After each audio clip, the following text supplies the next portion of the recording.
Welcome to another Phantom Astronaut podcast. I want to say a big thank you to all of our supporters who make this show happen. So if you are not currently a supporter, make sure to go to phantomastronaut.com to find all the different ways that you can support us. Today's guest is Erik Davis. He has been a lecturer at UC Berkeley and UC Davis. He is an author, and his work focuses primarily on the intersection of technology and spirituality. Let's welcome Erik Davis. What is technosis? What is your theory and your work about? Sure. Technosis came out, let's see, over 2 decades ago. So I have to brush out the cobwebs a little bit for that one. Although I was just reading a nice review today of a comic book that takes place in the 1990s online environment, and was talking about the weirdly prophetic quality of at least some of the book. Basically, I was saying that anytime you have a update in radical transformation in technology, that almost inevitably you stir up the religious imagination. And we don't think of these things going together because we think of technology as being rational and forward moving, plunging, drawing us out of the benighted enchantments of yore. But when you look at our ideas about technology and the stories we tell about them, and particularly when you think about communications technology, which of course involves our own minds, our spirits, our stories, our culture, and how we connect with each other through them, then all sorts of craziness ensues. So it's kind of a cultural history, or a cultural archaeology of mostly contemporary technology, though I do a little bit of history into the 19th century, where you can see very clearly how developments in new media like the telegraph or the telephone, stuff that we totally take for granted today, were also bound up with the religious imagination. And by that, I don't just mean, Christianity and Judaism. I mean the sort of broad swath of not just religious ideas or apocalyptic ideas, but also ideas about ghosts and other dimensions and strange beings, and basically the sort of living mythology that religion carries forward in that sense. One thing that description led me down, when you said that it's not just things from the current era, that this has been a process that has sort of gone hand in hand with human technological evolution. I immediately started thinking about the urban legend of the call coming from inside the house, the unknown caller, that specter of the disembodied voice, and how that really grew up in that era when there was a wide proliferation of home telephones and that sort of thing, and how that, in my mind, has also bled over into these creatures of the imagination, which have spread through social media, like Slender Man and that kind of new folklore. Is that the kind of thing that you're describing? Yeah, that's a great example of it. I mean, I was too early for Slender Man, but I definitely have both written and talked about Slender Man as an example of the way that the circulations through media can kind of add a sort of life of its own to fictions, and give them a kind of more than personal power, even if it's quite clear that they remain fictions. And you also pointed to the sort of spectral side of technologies, that there's media technologies, there's some sense that there's a kind of displacement or haunting quality to them. And it makes sense. I mean, if you think about it, like even a photograph or a telephone, that there's you pick up an object with a telephone and you put it to your ear and you hear a human voice. It's like, where is the human voice? Is it coming from the object? Is it from some distant place, and then somehow it gets to this object that's in my ear? There's a displacement there that unsettles the boundaries of ourselves and the boundaries of human personality. And that destabilization, that unsettlement, can, at least for a time in history, open up a space for all sorts of different stories, spectral stories, ghost stories, spiritual stories. And generally, over time, we kind of assimilate those destabilizations, so it no longer has the charge. You know, there's nothing particularly magical about a telegraph anymore. But in the first decade or two of its use, you know, people recognized that with the telegraph, there was kind of a collapse in space and time. You could, you know, send a message from one point and it's almost instantaneously appears on the other side of the country. Well, that's an extraordinary thing if, at that time, and it initiates a kind of reformulation of the imagination of space and time with an almost kind of revelatory dimension to it.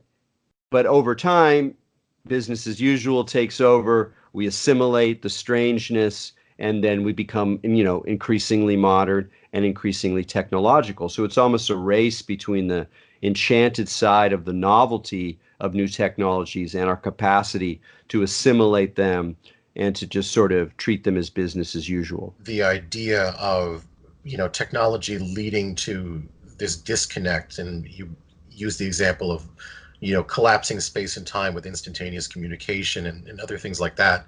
I had a moment of hyper awareness a couple of years ago where I was on a website called Turntable FM. This was probably about maybe 7 years ago. And this particular website was where you would upload your playlist of MP3s. Everybody was in there collectively as a group, and each person was represented as a two-dimensional avatar.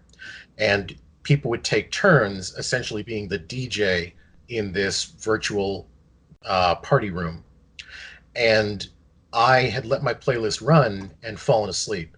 And there was a little idle animation that these characters would do where they would sort of unblinkingly bob their heads back and forth. And I woke up a couple of hours later and I realized that all of these other avatars were still logged in. So that meant that people were connected, but I think that they were also maybe asleep.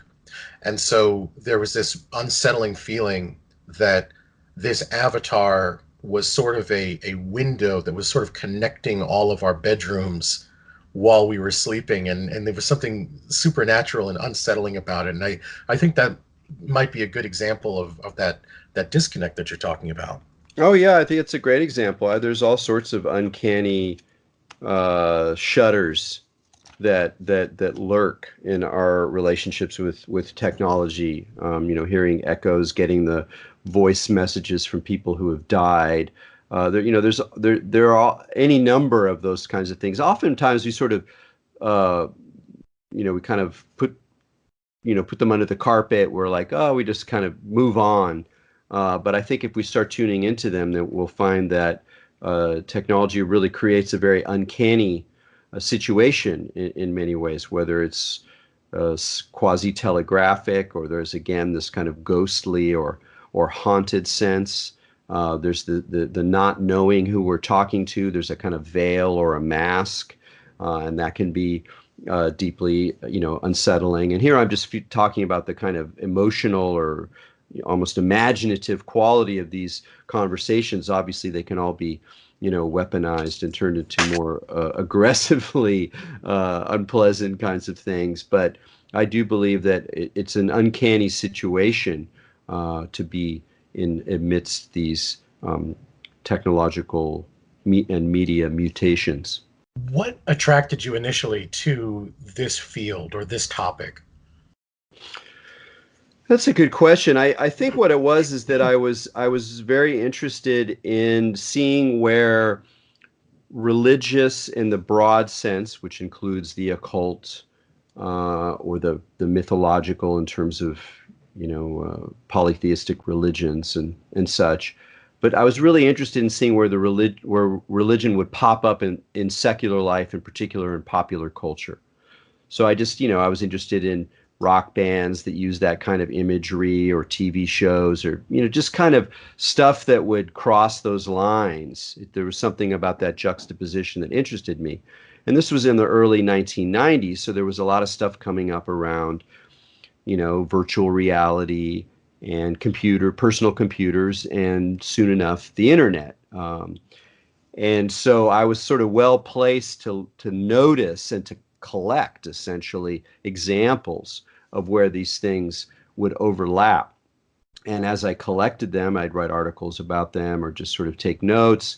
I realized that there was something larger here. There was something, a rather deep story to tell about, modern human history, as well as one that was very much made more urgent by the transformation of the internet and the personal computer into a networked machine, and the rise of what we called in the 90s cyberspace, a term we don't use anymore for good reason. But the very idea that the internet or interconnected computers were creating a quote unquote space itself conjured up all sorts of images, because you're like, well, what kind of space? Is it a magical space? Is it like an astral plane? Is it like heaven? Is it like the Akashic records? Is it like a great cavern in a Dungeons and Dragons game? I mean, there are all sorts of virtual or imaginative spaces that became mixed up and mapped onto this environment that was kind of only an environment by name, but nonetheless held, a great deal of importance, at least at that time. We don't really need that metaphor anymore. It doesn't really work anymore, with some exceptions. I mean, there's still ways that internetworked computers carve out a kind of space. People playing World of Warcraft, they're all sharing a kind of virtual space. And so it's valuable to talk about that. And obviously, with the new and far more successful wave of virtual reality, we can talk about those spaces. But the fact was that at a certain point, that's how a lot of people felt about the internet in general. And so clearly there was something that was happening in the imagination as well as something that was happening in the computers. So, I think it had a certain urgency at that time. And so it was a fun way to engage the emerging reality. Why do you think that, especially when we were talking about the early 90s and the internet was just kind of coming into its own, and we had all of these things like VRML, virtual reality modeling language. That was one of the first ways that I was sort of creating distributed 3D assets for my artwork, and we had all these sort of virtual chat rooms and things where really the last of them I think that still has any popularity of any sort, I think, is Second Life. But there was this idea that we needed the cyberspace, to use that sort of legacy term, to in some way mirror the three-dimensional reality in which we operate on a daily basis.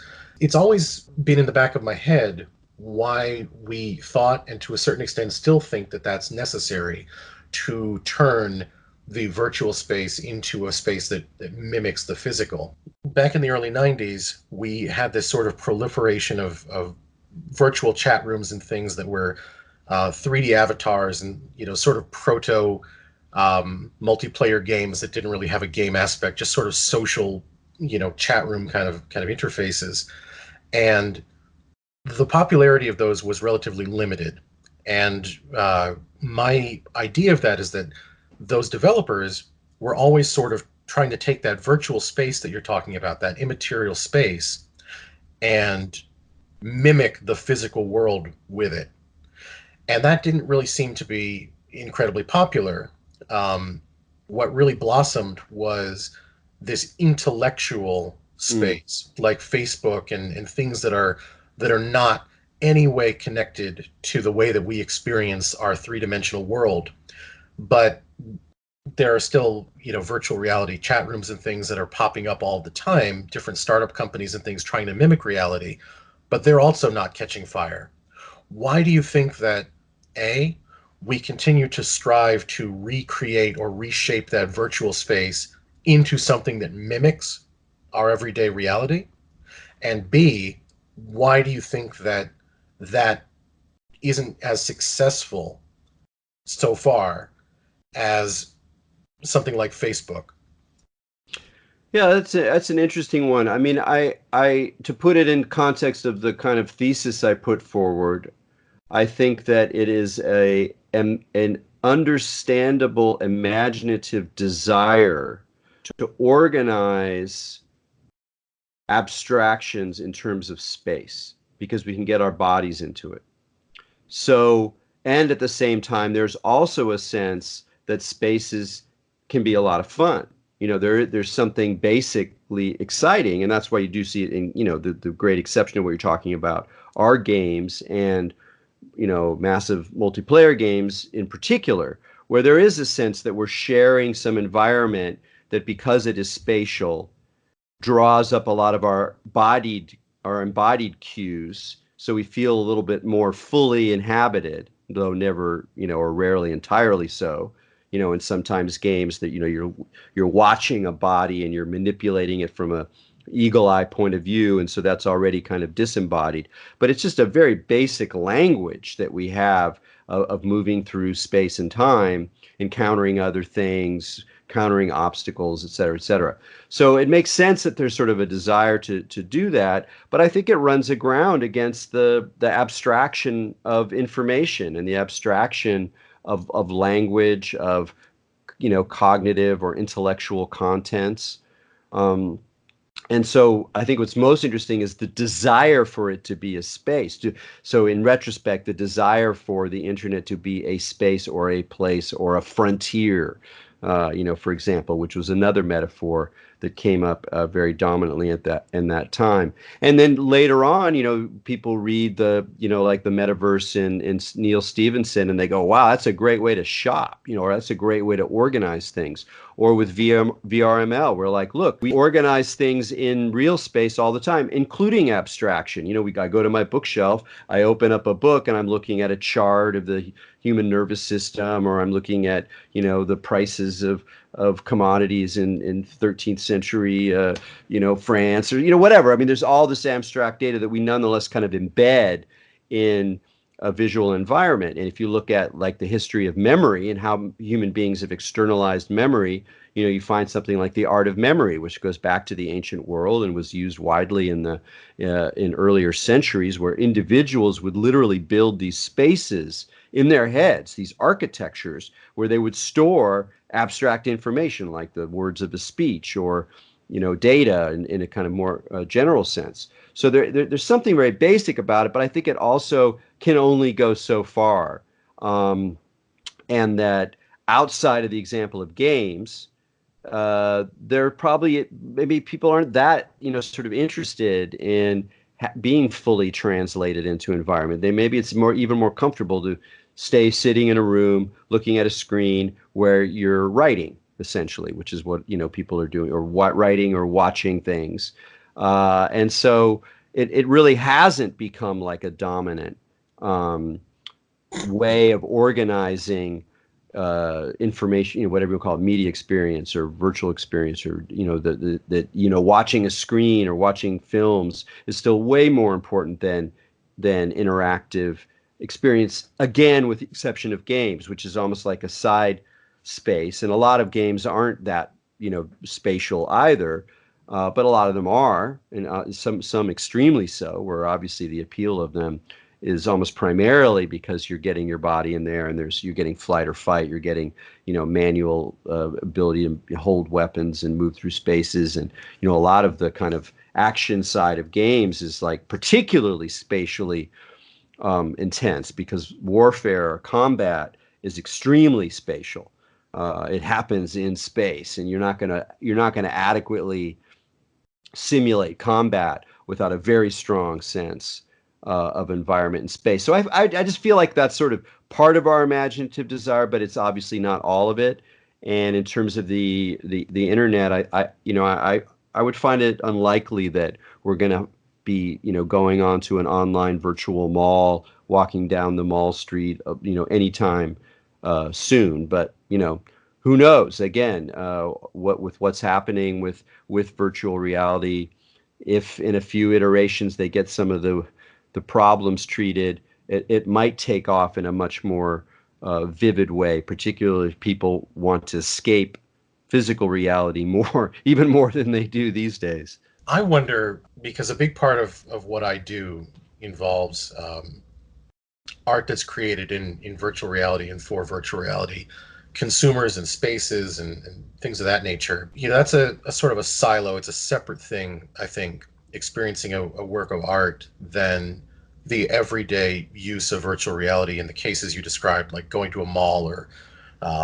recreating a physical experience that is largely actually dying out. And so I wonder sometimes if the people who are really thinking very heavily about virtual reality might be chasing something that the ship has already sailed on. We're already transitioning to an anthropological time period where nonverbal communication is becoming the dominant communication. I don't really like answering the telephone for people. It's just a habit that I've gotten into. People text or they email.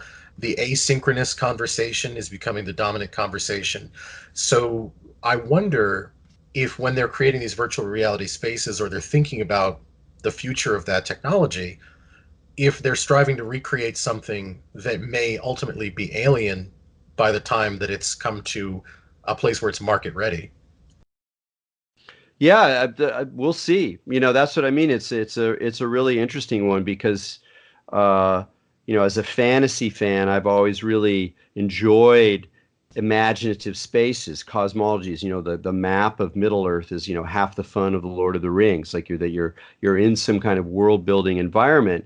But I think you may be right that whole mode of the imagination, this kind of cosmological imagination, may in some sense be on the wane as people become more used to bits and bytes, towards messages, towards fragmented, almost haptic experiences that don't translate into larger kind of imaginal spaces, but just are almost more directly sensory or directly cognitive. I mean, it's kind of like alerts. Alerts are really weird because on the one hand, it's just information. It's just something, this person you have an email from this person.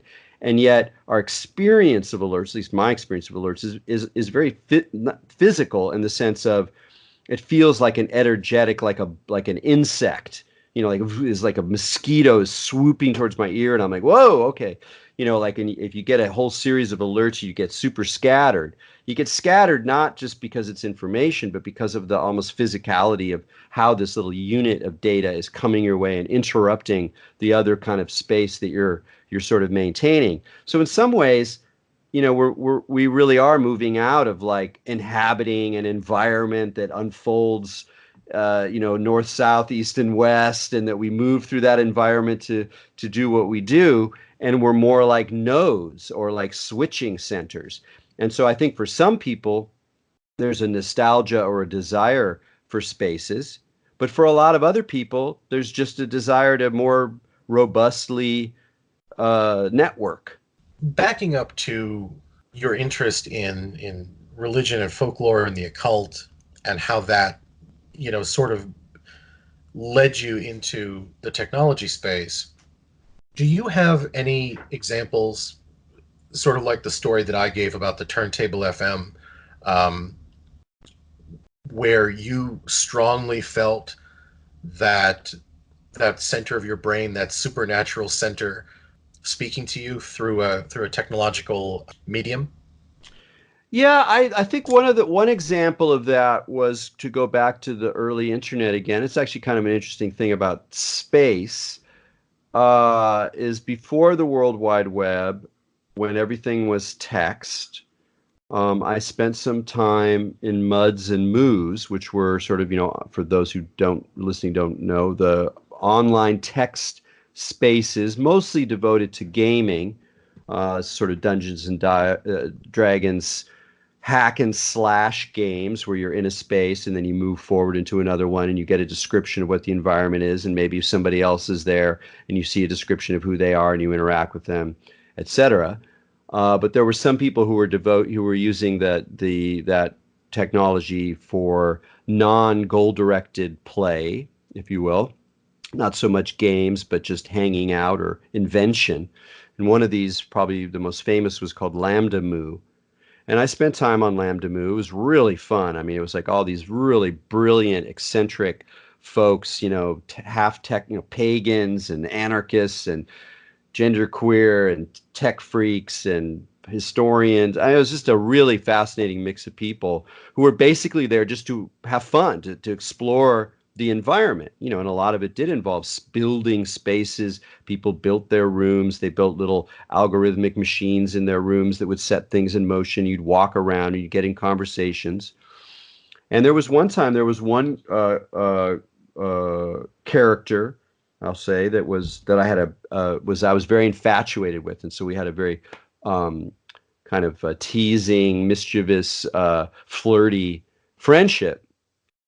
And she, I'll call her she, sort of, it was pretty ambiguous at the time,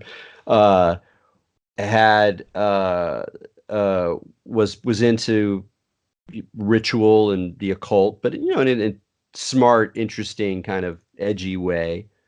And one time we just started sort of doing a ritual, and we're doing it in language. We're describing our gestures. You put a colon and say runs, and put your character name would run or whatever. So saucer runs across the room or whatever.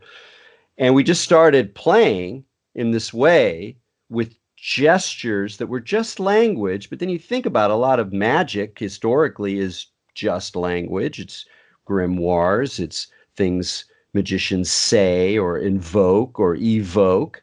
And suddenly we're like doing all this stuff, and it became a pretty profound experience. And I'm not talking about cybersex.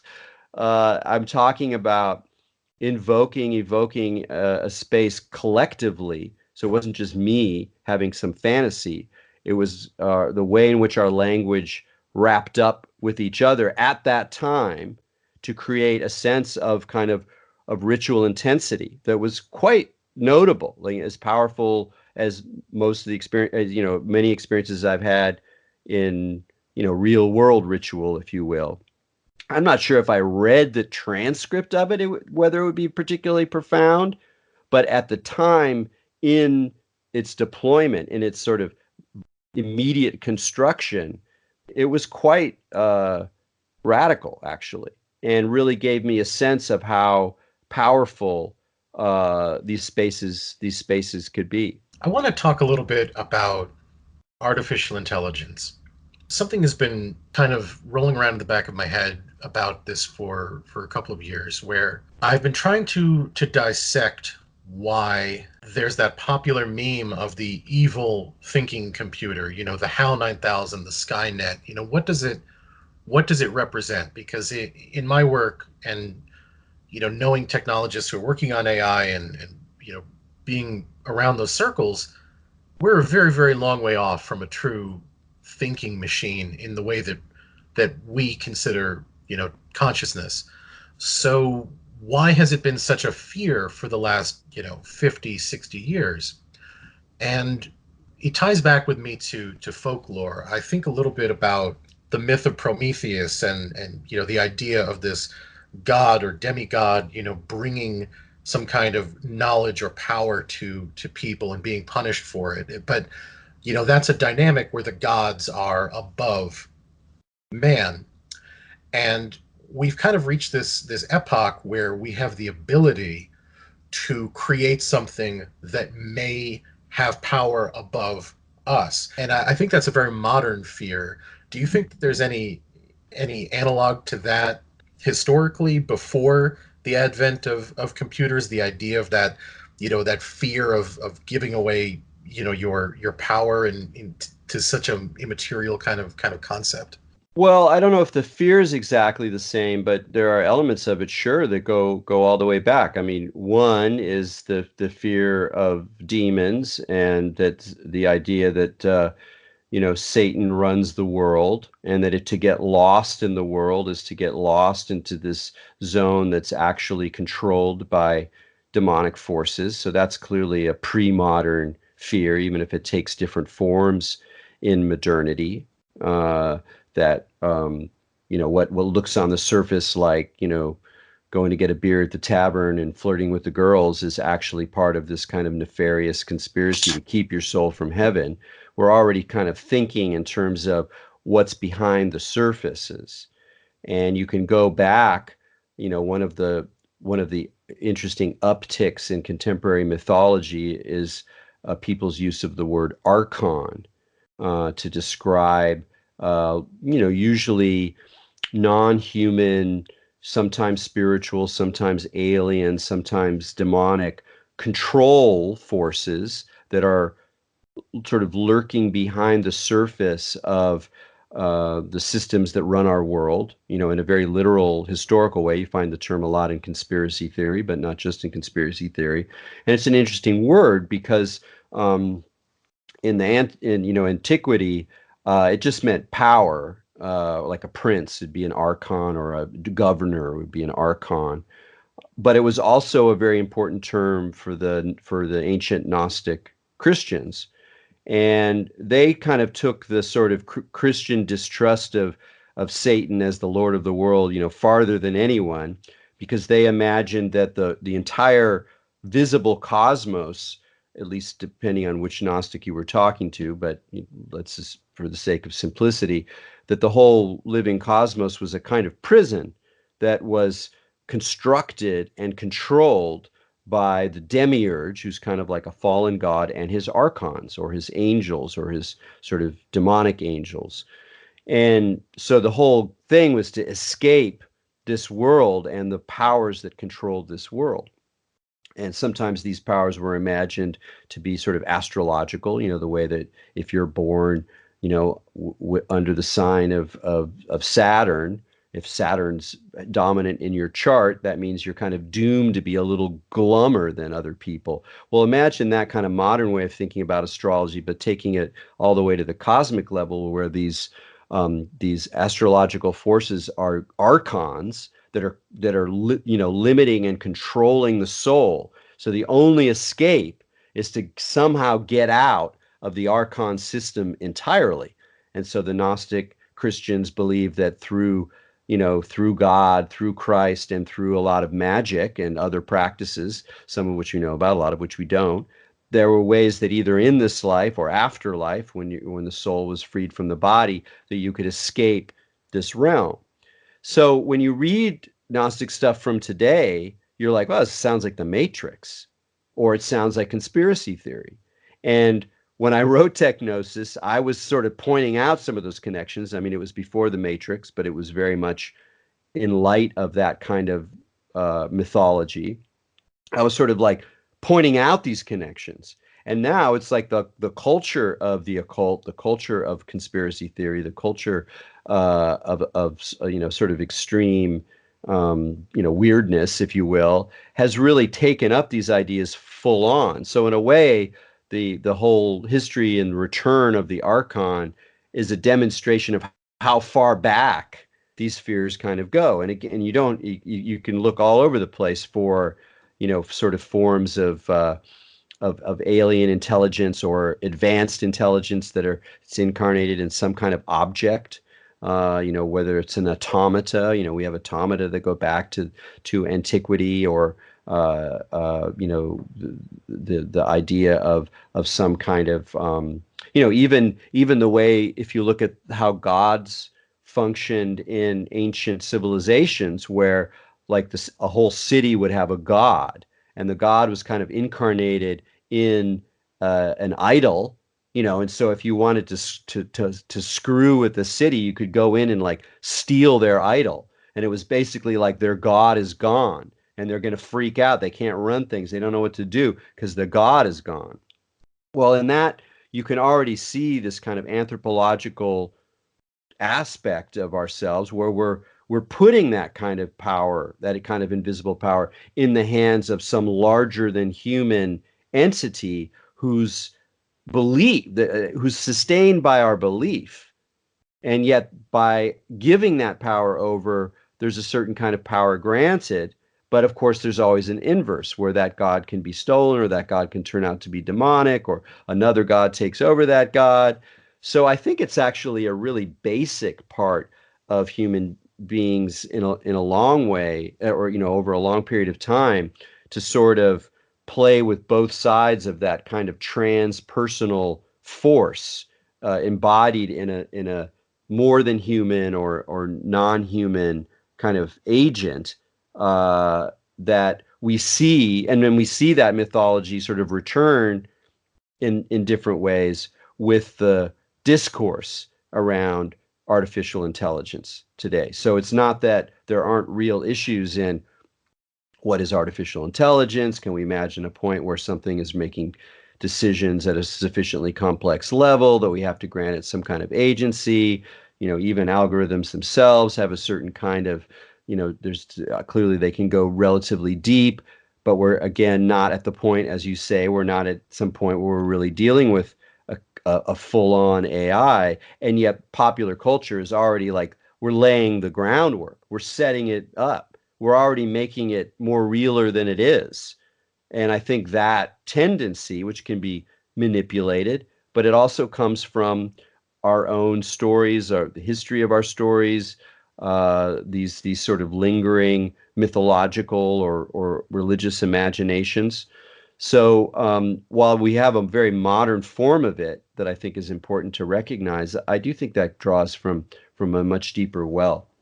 You mentioned conspiracy theories several times. Do you consider QAnon to be a deity? That's funny. I hadn't really thought about that. Um, Not, I think deity is too strong. I mean, once we're in the realm of the imagination, I think it's as important to draw distinctions as to kind of lump it all together, Mm. meaning that there are a variety of kind of types or archetypes that you could look at within a mythological or religious imagination. So while we might have a deity, we also have a high priest, we have a wizard, we have a trickster, we have a goddess. There's a whole set of sort of archetypal agents that we might identify. And indeed, that's almost part of the imagination, is that it multiplies and kind of maps a whole variety of relations and activities. So I wouldn't look at it. Doesn't seem to me that the way that QAnon is functioning in people's imaginations is as a deity. But there is something mythic about it, some kind of struggling hero mixed with a wizard, mixed with a trickster. And so I think you can analyze what's going on there in this sort of mythological frame without necessarily invoking the language of deity. Mm.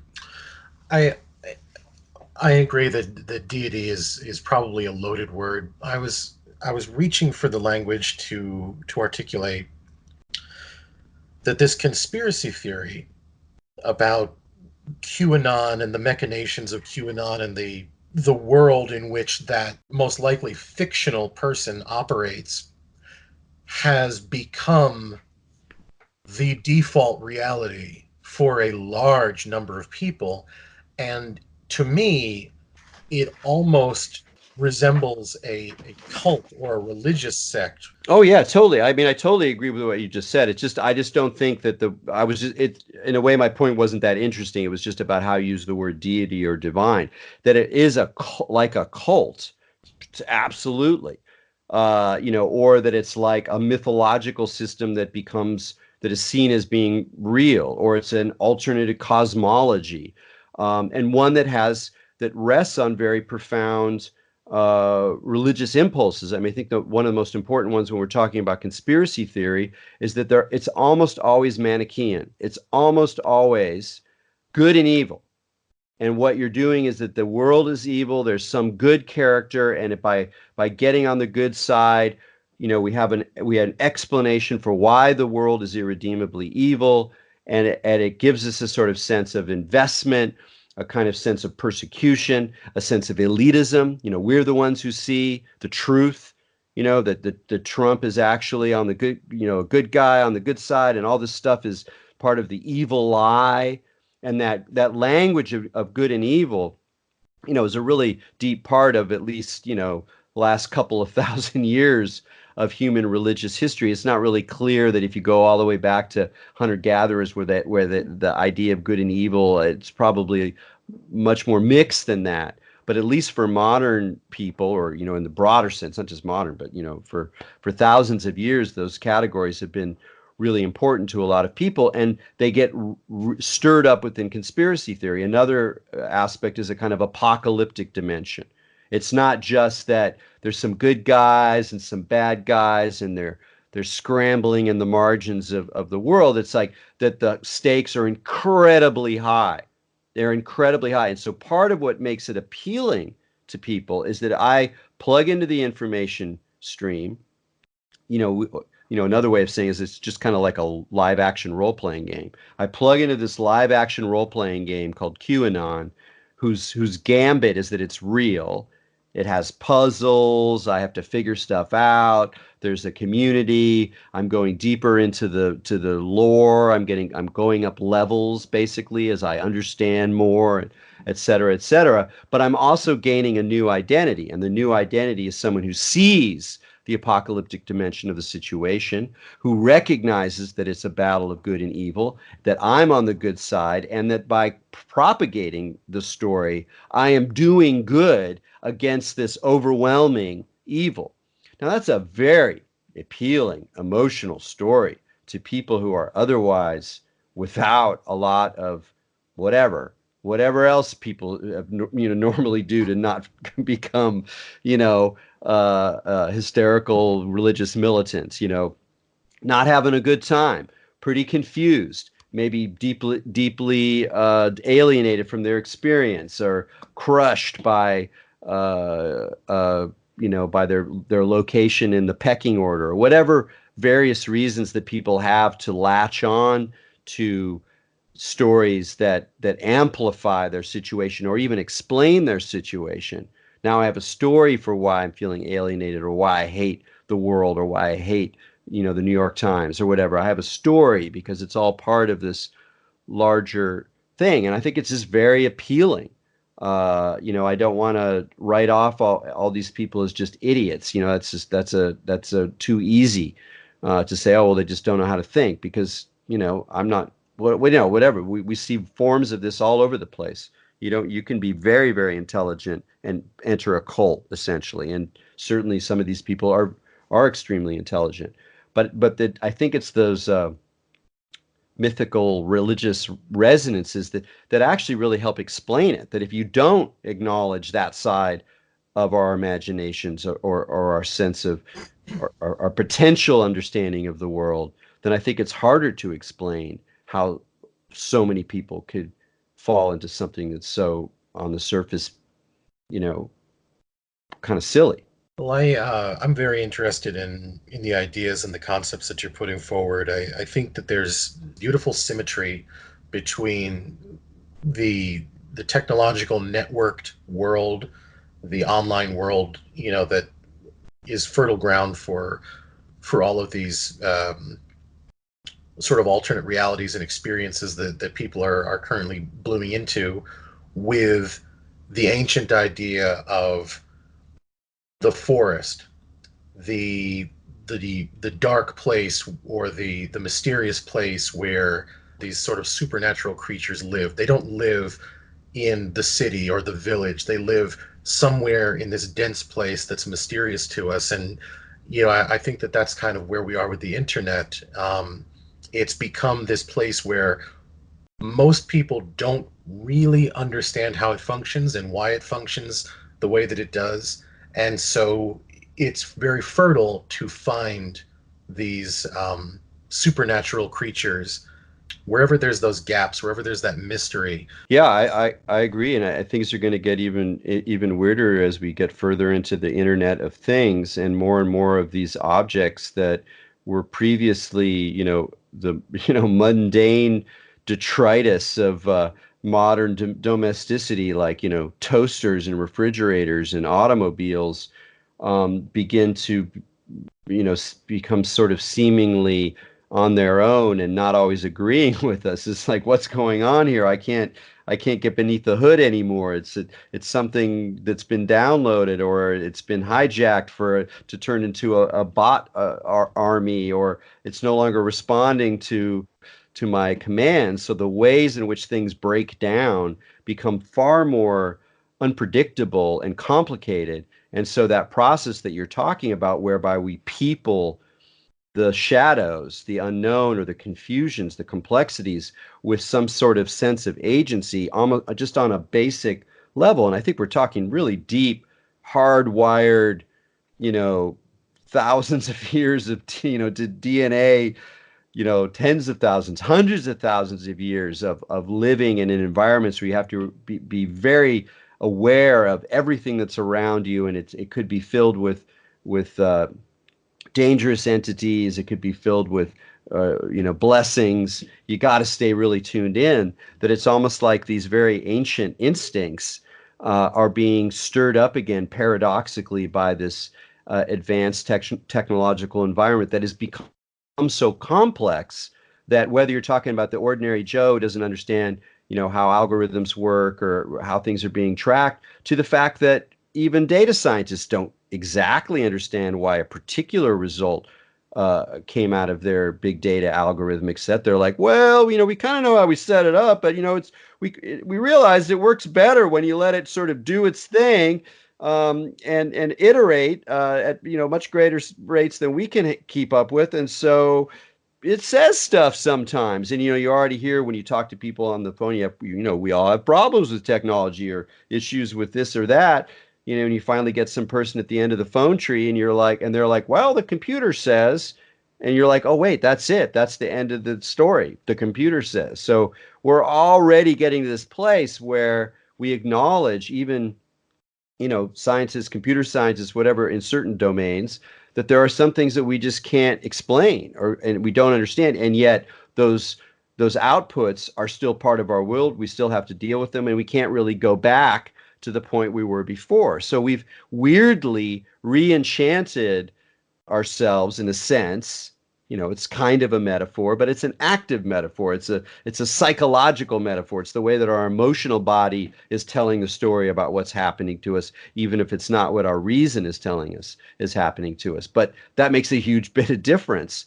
It makes a huge difference. We still remain profoundly feeling, emotional people.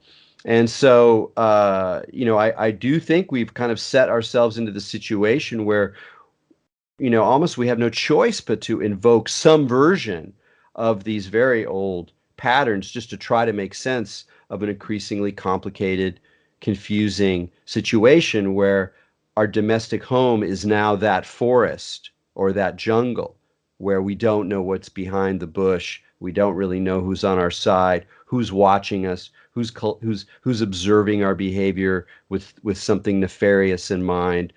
All of that is now in the most intimate spaces of our life.